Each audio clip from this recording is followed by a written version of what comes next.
Amén. Dios me los bendiga a todos en esta hermosa hora. Nos reunimos una vez más a través de este medio para dar comienzo al estudio de la escuela bíblica, la número 9, titulada La oración. Y como es el tema de la oración, vamos a comenzar precisamente con una oración. Padre bueno, Dios amoroso, te bendecimos, te damos gracias y te damos gloria y honra en esta hora, porque tú estás con nosotros, fortaleciéndonos y ayudándonos para seguir hacia adelante en este caminar hasta que tú vengas a buscarnos. Permite que el estudio de esta hora, mi Dios amado, sea de edificación para todos aquellos que están también, mi Dios amado, al alcance del mismo. Glorifícate en todo y la gloria y la honra tuya es tuya. Por Jesús te lo pedimos. Amén y amén. El tema, la oración, tomada del capítulo 5 del libro de Santiago, la epístola del apóstol San Pablo a los de Santiago, a la iglesia, precisamente a las 12 tribus que están esparcidas. En otras palabras, la carta de Santiago es una carta dirigida precisamente a creyentes que eran judíos y estaban dispersos o pasando por momentos de la la tribulación, la persecución imperial que se comenzaba a desatar sobre los creyentes del primer siglo. Esta lección tiene como objetivos descubrir cuál es la oración eficaz, reconocer a las personas que oran y ver los ejemplos que se nos da en esta lección e identificar también lo que es la disciplina o el ejercicio de la meditación dentro de la oración. La afirmación fundamental de la lección dice así: la oración es como el respirar. El que no respira se muere espiritualmente. En otras palabras, la oración es a la vida devocional del creyente lo que es el aire a nuestras vidas. Si dejamos de respirar, nos morimos. La vida humana no puede vivir sin el oxígeno. La vida cristiana, espiritual, no se puede vivir sin la oración. El texto para meditar se encuentra en el Salmo 5, verso número 2, y dice de la siguiente manera: atiende a la voz de mi clamor, Rey mío y Dios mío, porque a ti oraré. Es la oración del salmista que en su anhelo de mantener comunión con Dios se levantaba temprano para orar al Señor. Vamos a leer los textos que tienen que ver con la base de la lección. Perdón. Se encuentra en Santiago capítulo 5, los versos del 13 al 18. Dicen de la siguiente manera: ¿está alguno entre vosotros afligido? Haga oración. ¿Está alguno alegre? Cante alabanzas. ¿Está alguno enfermo entre vosotros? Llame a los ancianos de la iglesia para que oren por él, ungiéndolo con aceite en el nombre del Señor. Y la oración de fe salvará al enfermo y el Señor lo levantará. Y si hubiera cometido pecados, le serán perdonados. Confesaos vuestras ofensas unos a otros y orad unos por los otros para que seáis sanados. La oración eficaz del justo puede mucho. En una versión antigua, más antigua, decía: la oración eficaz del justo obrando eficazmente puede mucho. Elías era un hombre sujeto a pasiones semejante a las nuestras y oró fervientemente para que no lloviera, y no llovió sobre la tierra durante 3 años y 6 meses. Y otra vez oró y el cielo dio lluvia y la tierra produjo su fruto. Hasta ahí la lectura bíblica de Santiago capítulo 5 del 13 al 18. Podemos notar lo primero que queremos decir es el orden eclesiástico que se establece para la oración en comunidad. Cuando la iglesia está reunida en un culto de adoración a Dios, se establece el orden eclesiástico que si alguno está afligido, debe hacer oración. La oración ayuda a aplacar las aflicciones. Que si alguno está alegre, entonces cante adoración y alabanzas a nuestro Dios. Que si alguno está enfermo, vaya y llame a los ancianos de la iglesia. Y aquí los ancianos se refiere a los pastores, que le unjan con aceite, porque eso ya estaba establecido. Los discípulos del Señor en Marcos capítulo 1 registra que los discípulos ungían con aceite a los enfermos, y ese fue el orden que se estableció desde los comienzos de la iglesia del Señor. Y esa unción tenía que hacerse en el nombre del Señor, en el nombre de Jesús. Y luego que se orara por el enfermo, el Señor lo levantaría, lo sanaría. Y si hubiera cometido algún pecado, entonces la misma oración sería efectiva porque perdonaría los pecados. Santiago también dice que se deben confesar los unos a los otros las ofensas. La falta de perdón es un obstáculo a que se conteste la oración. Por eso es que si alguien ha ofendido a alguien, vaya y arregle sus cuentas con ese hermano, arregle su cuenta con el Señor y su oración será eficaz porque no tendrá obstáculo. Y da el ejemplo de Elías, que era un hombre igual que nosotros, semejante a las mismas pasiones y con las mismas necesidades, pero oró fervientemente y el cielo se cerró por 3 años y medio.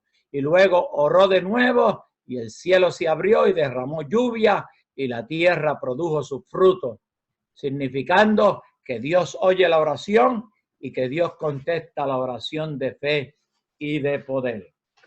Santiago era apóstol del Señor y hermano de nuestro Señor Jesucristo. Y antes de ser martirizado en el año 62 de la era cristiana, que fue apedreado, unos 5 o 6 años antes, en el año 56 o 57, él escribió una carta dirigida a la iglesia. Santiago era el pastor de la iglesia primitiva, la iglesia de Jerusalén, la iglesia que se abre en el libro de los Hechos, capítulo 2, y capítulo 3, 4, 5, 6. Y la carta de Santiago es un tratado de teología pastoral. Es un llamado al ejercicio de una vida práctica en la vida devocional de cada creyente. La oración es un tema relevante en la Biblia. Desde el Antiguo Testamento, Génesis, hasta que termina Apocalipsis, se invita al pueblo a orar. Orar es hablar con Dios. Orar es tener comunión con el Padre Celestial. Es unirse a Dios en clamor y esperar también a que Dios le conteste la oración. Por lo tanto, la oración es una comunicación de 2 vías. Yo hablo a Dios, mi oración, yo estoy en la tierra, me dirijo a Dios que está en el cielo. Esa es una vía del hombre hacia Dios. Y luego tengo que esperar la contestación, la vía desde el cielo a la tierra, de Dios hacia nosotros. La oración, como dije, tiene un lugar muy preferencial en las Sagradas Escrituras. Y la oración ha acompañado al género humano desde que el hombre tiene conciencia de sí mismo. El hombre es un ser espiritual porque Dios lo creó de esa forma. El hombre compuesto de 2 partes, materia, tierra, y luego el soplo del espíritu, el aliento que Dios sopló en la nariz del hombre, la combinación de la materia con el soplo de Dios, de un cuerpo humano con el aliento de vida de Dios, creó un alma viviente. Y esa parte del hombre, ese soplo de Dios, es lo que en nosotros existe, que tenemos que tener comunión con Dios. Cuando no se conoce al Dios verdadero, la gente sigue adorando, pero al Dios falso. Dioses de yeso, de madera. Pero cuando uno tiene conocimiento del Dios verdadero, entonces adora al Dios verdadero y busca mantener comunión con Dios a través de la oración. ¿A cuál Dios nos vamos a dirigir? Todo depende de nuestra vida. Si nuestra vida es una vida que ha sido salva por el poder del Espíritu Santo, entonces nos dirigimos al Señor. Comenzamos el estudio que tiene dos partes. La primera parte es el principio de la oración. Se registra la base en los libros de Nehemías, Marcos y Santiago. La primera parte tiene que ver con la oración eficaz. Y como dijimos, la oración del creyente es parte de su vida devocional. Cuando yo hablo de vida devocional, se refiere al ejercicio que tiene que ejercer cada creyente: adorar, orar, ayunar, ofrendar y darle el tiempo y la supremacía al Dios del cielo. Sea que estemos en el templo porque acudamos al culto para adorar al Señor, o sea que estemos en cualquier lugar, en el lecho de la enfermedad, no importa el lugar, el creyente debe mantener su vida devocional y debe mantener su vida de oración y de meditación, como vamos a ver. Mientras más el creyente se acerca al Señor, más entenderá su necesidad de conformarse a Cristo. Una de las razones por las que oramos es para que nosotros le demos la oportunidad a Dios y al Espíritu Santo que vaya forjando en nuestras vidas la imagen de Cristo, para que ya dejemos de ser nosotros y nos parezcamos más al Señor Jesucristo. La oración tiene unas cuantas partes. Tiene la parte de la reverencia, de la adoración, tiene la parte de las peticiones. Y las peticiones son la acción de pedir en forma correcta, y esa petición tiene que ser conforme a la voluntad de Dios. Mi oración tiene que acomodarse a la voluntad de Dios. Dios no tiene que acomodarse a mis necesidades o a mis peticiones o a mis deseos. Cuando digo yo, me refiero a todo. El creyente tiene que acomodarse a la voluntad de Dios. Al orar, realmente comenzamos a pensar como Dios piensa, a desear lo que Dios desea, amar lo que Dios ama, a vivir de acuerdo a como Dios vive. Por eso, nuestra petición debe ser: Señor, hazme más cada día ser semejante a Cristo Jesús.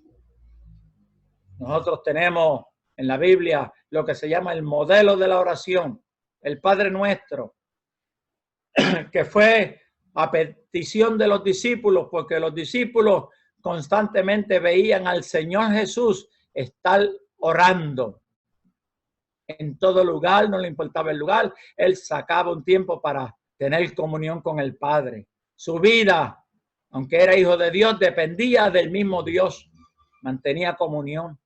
Los discípulos, al verlo orar tanto, se acercaron a él y le hicieron la petición al Señor: enséñanos a orar. Y Jesús le dijo entonces a los discípulos: vosotros oraréis de esta forma: Padre nuestro que estás en los cielos, santificado sea tu nombre. Eso es reverenciar el nombre de Dios. Y luego sigue entonces la oración. Después que dice santificado sea tu nombre, comienza a hacer la petición: venga tu reino. La iglesia tiene que orar para que el reino de Dios venga. Y viene pronto el reino de Dios a establecerse en esta tierra. Y que se haga su voluntad, de la misma forma como se hace en el cielo, que se haga en la tierra.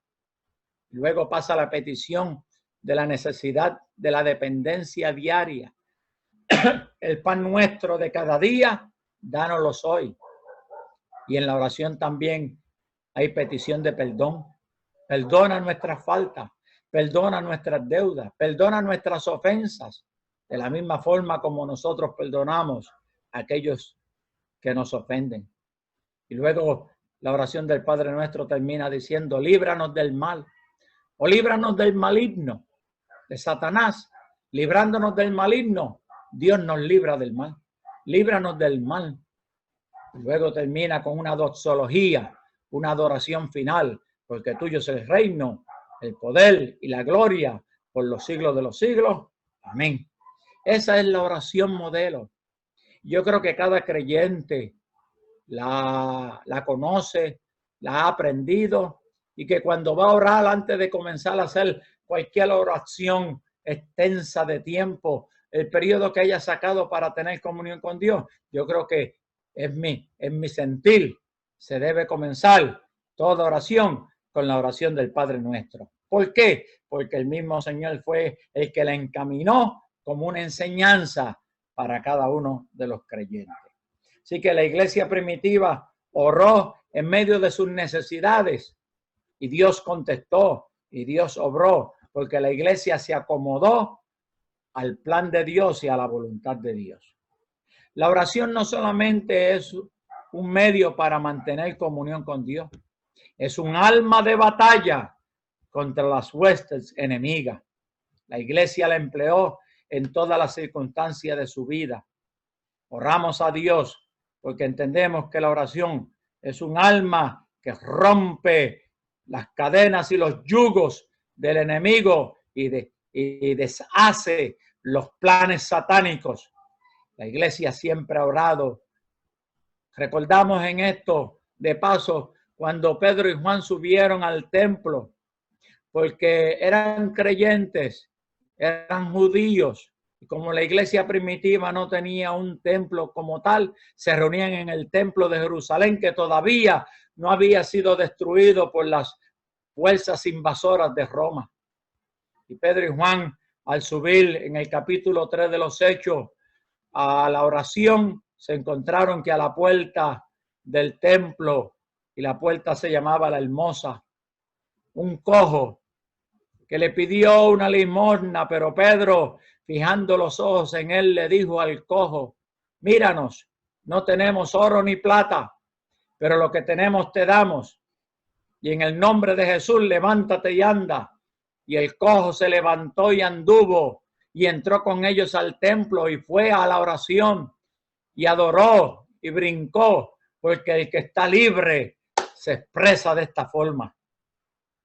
La iglesia con este milagro atrajo también el conocimiento de las autoridades religiosas, de los sacerdotes, y entendieron que estos hombres eran gente que, aunque eran pobres y eran del vulgo, como así los tildaron, reconocían que en ellos había poder de Dios, y el poder de Dios se manifestaba y se canalizaba a través de la oración en el nombre poderoso de Jesús.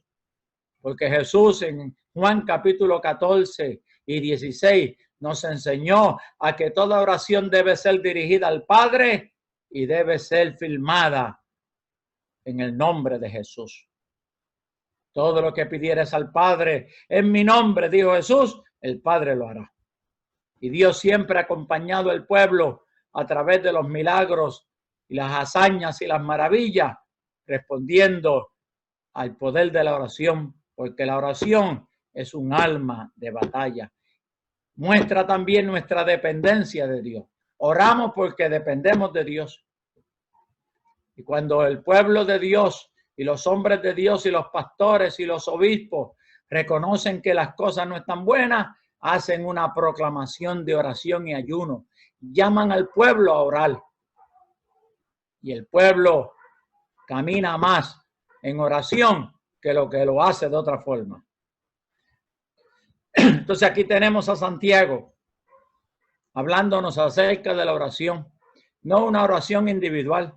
La oración individual, vuelvo y repito, es parte de la vida devocional. Pero aquí se está hablando de una oración comunitaria. Cuando el pueblo se reúne en un culto de adoración, tiene que haber oración comunitaria. Y el propósito de la oración comunitaria es para adorar y alabar el nombre del Señor. Es para presentar los enfermos, para la salud del enfermo, para que el Señor lo sane o lo alivie, para traer salvación a las almas perdidas, para perdonar los pecados de las ofensas. Para eso es el propósito de la oración comunitaria. Y Santiago en su carta nos da, como dije al principio, el ejemplo de la vida del profeta Elías. Elías era un hombre semejante, igual que nosotros. Elías tuvo que manejar problemas, dificultades, sufrió un periodo de depresión debido a los retos, se desanimó en el ministerio, sufrió el cansancio físico después de haber enfrentado y obtener una gran victoria en el Monte Carmelo frente a los profetas de Baal y de Acera. Y luego de interceder por lluvia, sintió miedo, al igual que cualquier persona a quien quieran matar sus enemigos, porque una reina malvada, Jezabel, declaró que ella no moría si no veía primero muerto al profeta Elías. Sucedió lo contrario.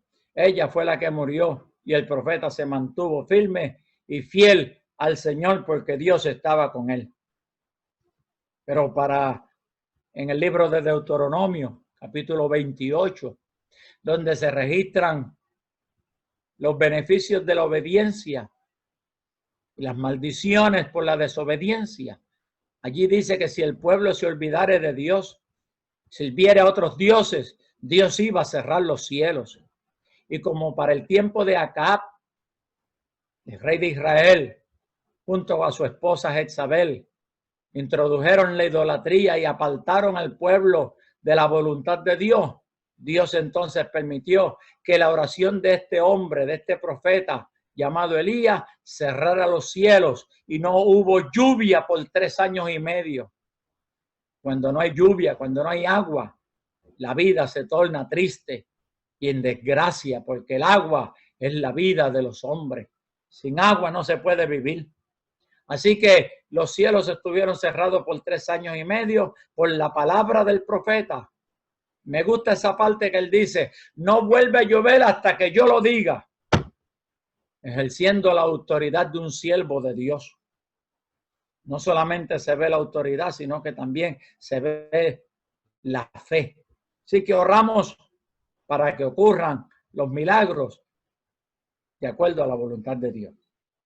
La oración comunitaria, en segundo lugar, aparte del propósito que tiene de sanar a los enfermos, de salvar a los perdidos, de perdonar los pecados de las ofensas, también fortalece la fe de la iglesia. Por eso es que tenemos que juntarnos, unirnos a orar, porque la oración fortalece la fe de la iglesia del Señor. ¿Cuándo? Cuando la iglesia se somete a la voluntad de Dios para que Él tome el control en todas las situaciones de la vida. Por eso es que tenemos que reunirnos para orar. Tercer lugar, hablando acerca de la oración eficaz, aparte de, como ya dijimos, número 1, la salud de los enfermos, salvación de los perdidos y el perdón de las ofensas. Y en segundo lugar, porque fortalece la fe de los creyentes. En tercer lugar, tenemos que decir que la oración comunitaria cambia los corazones. La oración eficaz puede cambiar los corazones y convertir las personas, traerlas al camino de la luz de Jesucristo. Que la oración no tiene límite, porque Dios hace mucho más de lo que nosotros siempre le hemos pedido. En cuarto lugar, el impacto de la oración comunitaria de fe, una oración de fe de la comunidad. Si una sola persona puede ser el causante de traer muchas cosas negativas a la comunidad de fe por los pecados que esa persona cometa, De la misma forma, personas de oración pueden mejorar la comunidad y levantarla hasta ponerla de nuevo en sintonía y en comunicación con Dios. Repito, si un creyente peca, puede traer cosas nefastas a la iglesia, pero si un creyente ora, puede mejorar la situación que esa persona cometió. De ahí la importancia que la iglesia se reúna para unirse todos en el espíritu de la oración. En quinto lugar, la oración de fe nos ayuda a madurar. Crecemos todos juntos, maduramos en el conocimiento de la palabra y en la experiencia de nuestra vida cristiana.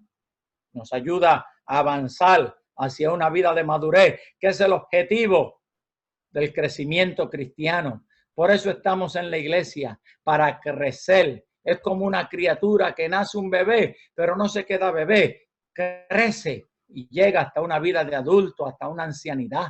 Así tiene que ser la vida cristiana.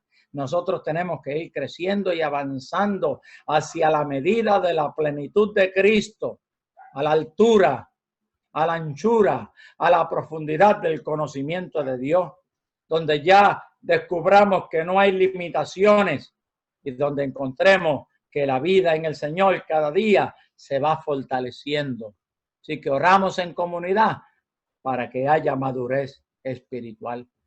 En sexto lugar, la oración de fe. Así como la vida humana va pasando de etapas en etapas, así sucede también la vida cristiana. La vida se va transformando hasta que el creyente se convierta en un creyente estable, con un potencial en culminar su carrera, en no ser una persona que es movido por cualquier error o por cualquier comentario, sino que ya está firme en el Señor porque ha madurado, y la oración en comunidad es el método que le ha ayudado a alcanzar esa meta.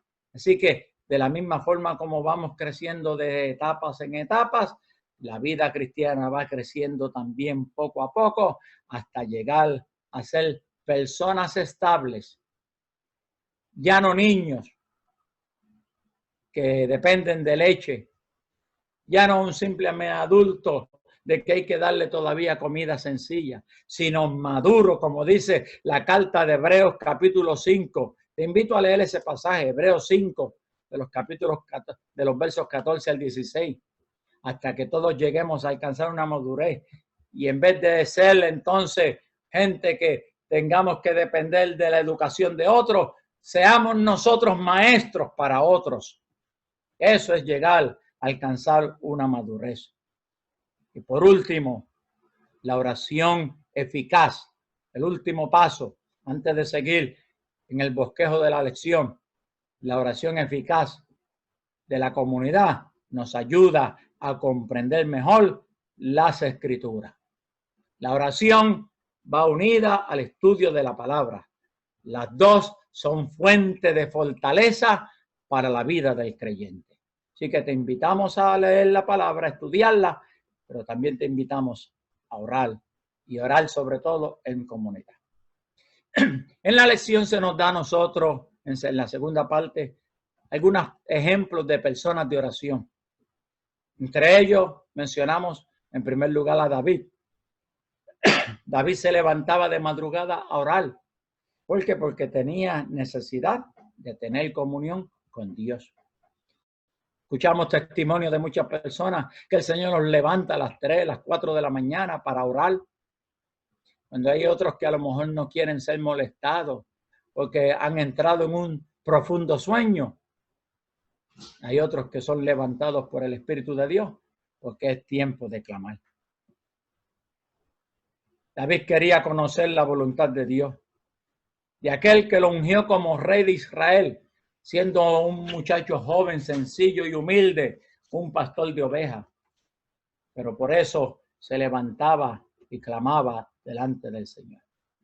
El otro ejemplo que la lección nos da es Nehemías, gobernador de Jerusalén en un tiempo difícil.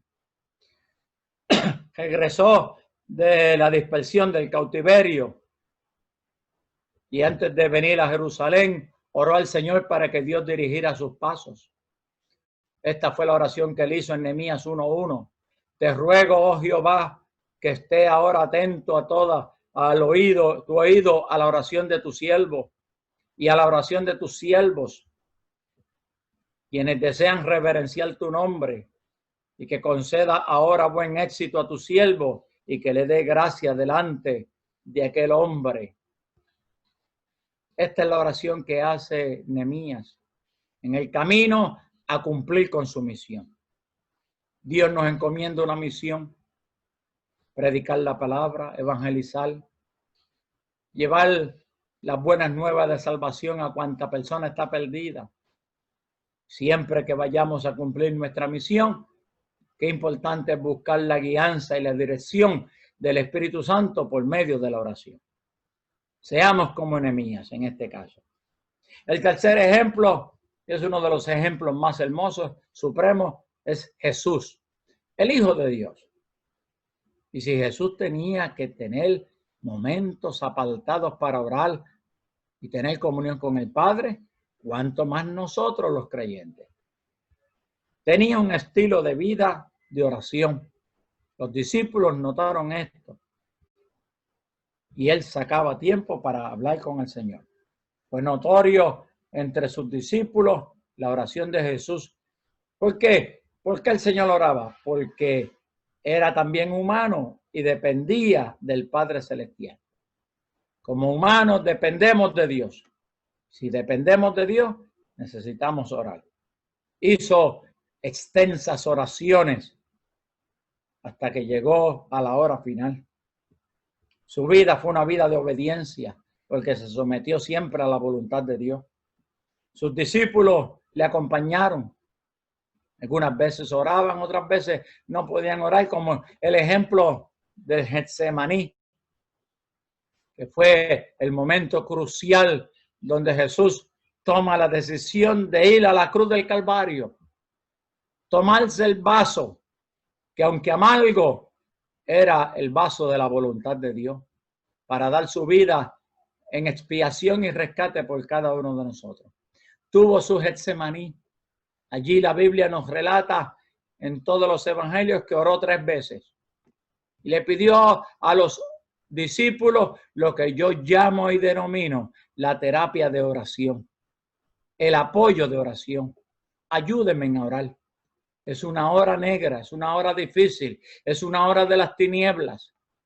Yo creo que la iglesia tiene que seguir redoblando el esfuerzo de la oración, porque la hora que vivimos es una hora negra. Tiempo final se acerca. El mundo está confundido, no sabe, no se puede depender de los gobernantes, hay que depender de Dios. Qué triste cuando los hombres ponen su confianza en los hombres y no en Dios. Jesucristo en Getsemaní puso su confianza enteramente en Dios. No se haga mi voluntad, sino la voluntad tuya. Y le pidió a los discípulos el apoyo de la oración.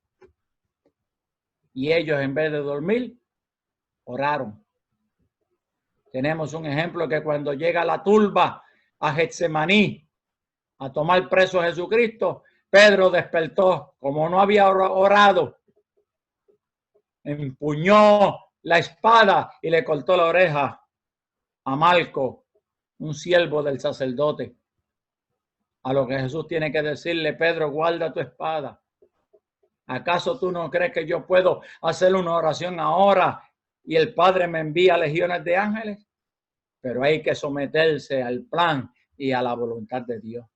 Si Jesús tuvo su Getsemaní, la iglesia también tiene que enfrentar su Getsemaní, su momento crucial, su momento difícil. Y para ello necesitamos entonces de la oración.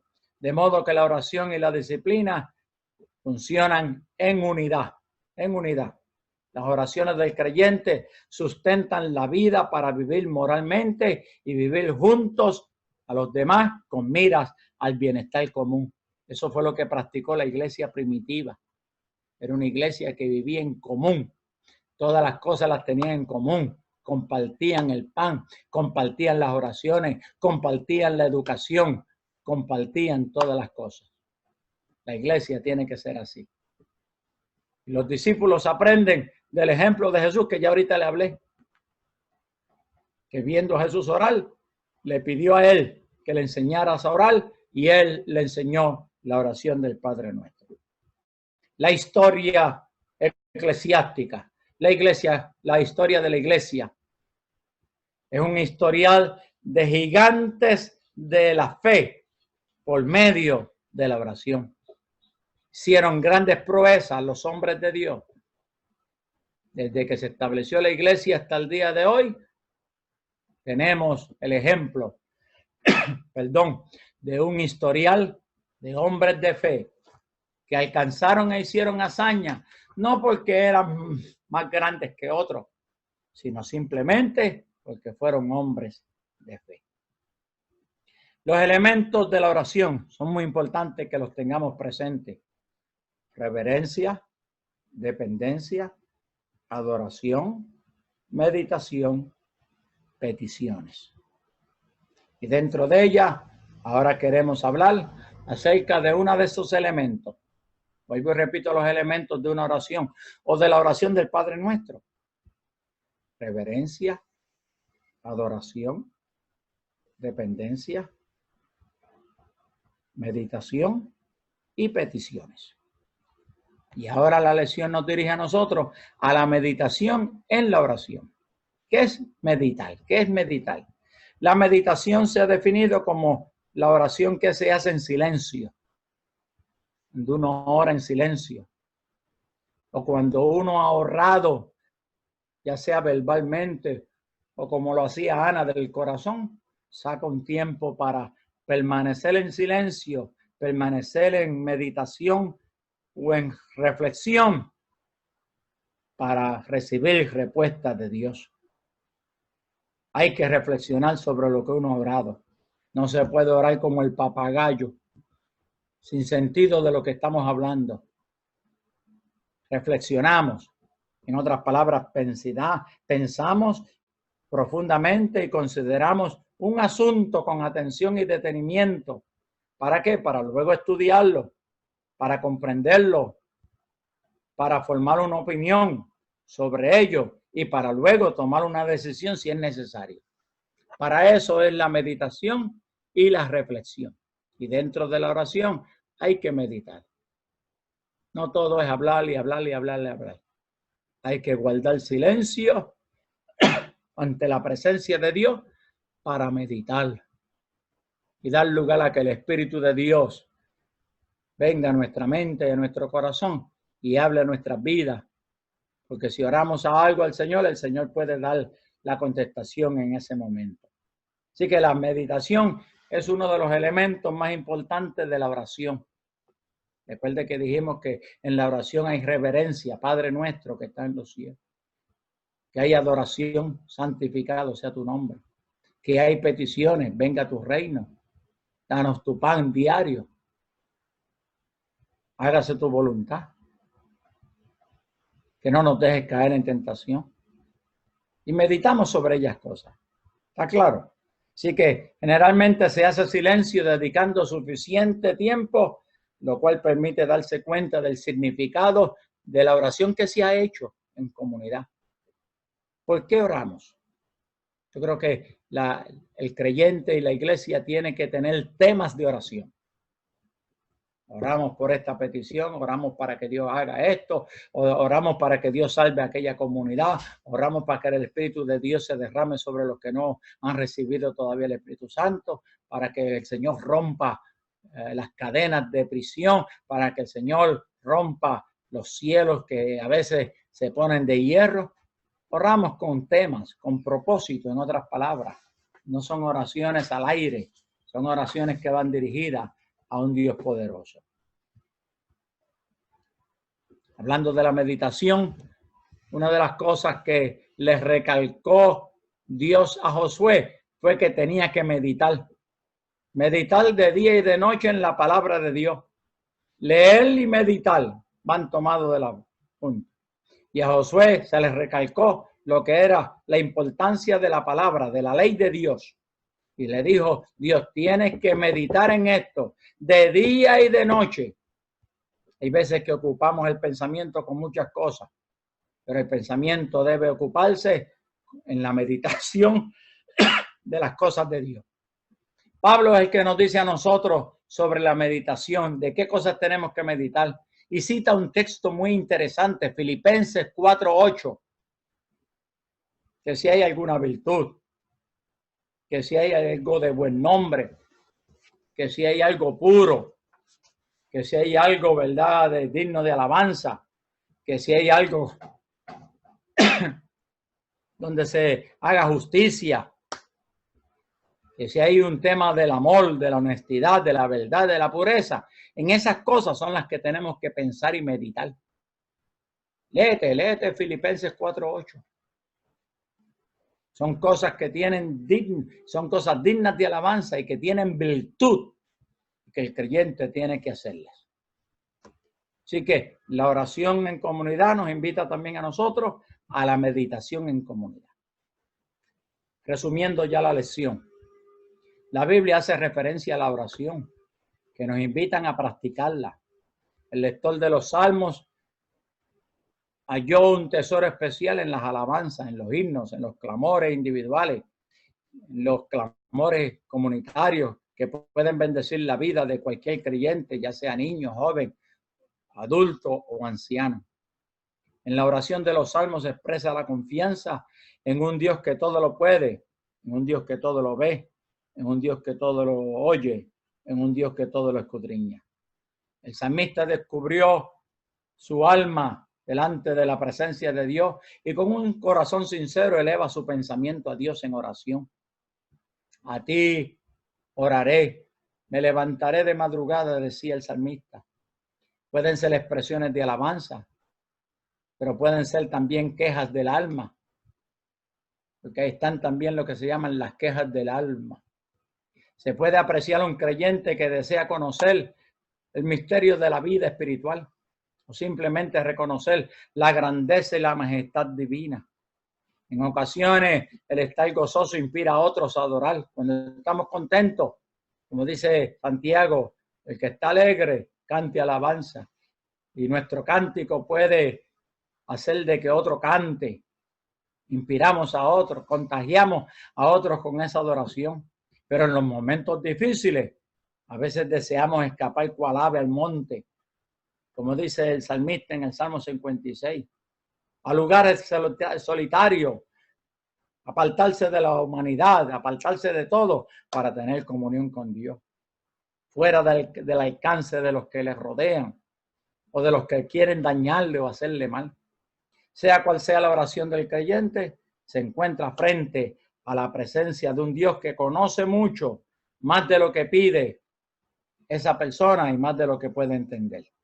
Lo cierto es que aunque el cristiano no sepa cómo el Todopoderoso va a obrar, cree que Él lo va a hacer. Por eso a veces nosotros no entendemos todas las cosas de Dios. Y por eso es que Romanos capítulo 8 nos dice que el Espíritu Santo intercede por nosotros, ora por nosotros con gemidos que no se pueden explicar. Es una oración profunda de una vida contrita y humillada delante de la presencia de Dios. Pero el ejercicio y la disciplina y la dinámica de la oración en comunidad debe ser algo que tenemos que tener presente en nuestra mente, reconsiderar y ponerla en práctica. La próxima vez que los pastores o nuestro pastor haga un llamado a un tiempo de oración, a un espacio de una semana, de un mes, el tiempo que sea, 40 días de oración, hagámoslos, cumplamos con eso, pero hagámoslos en comunidad, como una iglesia unida. Unidos venceremos, unidos nos vamos para el cielo. Dios me los bendiga, Dios me los guarde. Oramos ahora para culminar esta lección, la cual te pedimos que medites en ella y que podamos poner en práctica la disciplina de la oración y de la meditación. Señor maravilloso, te damos gracias por este momento que tú nos permites compartir con todos los hermanos que están al alcance del programa, la meditación y los principios que contiene esta lección. Señor Dios, bendice a cada hermano, bendice a cada familia, que como iglesia podamos, Señor, tener presente la importancia de una oración eficaz y de lo que la oración en comunidad equivale. Ayúdanos, danos la victoria. Permite que a través de este momento tu mano se extienda para sanar al enfermo. Si alguien ha cometido pecado, perdona sus pecados, perdona las ofensas y permite que la gracia tuya y el favor tuyo sean con nosotros. Por Jesús te lo pedimos. Amén y amén. Dios me los bendiga mucho.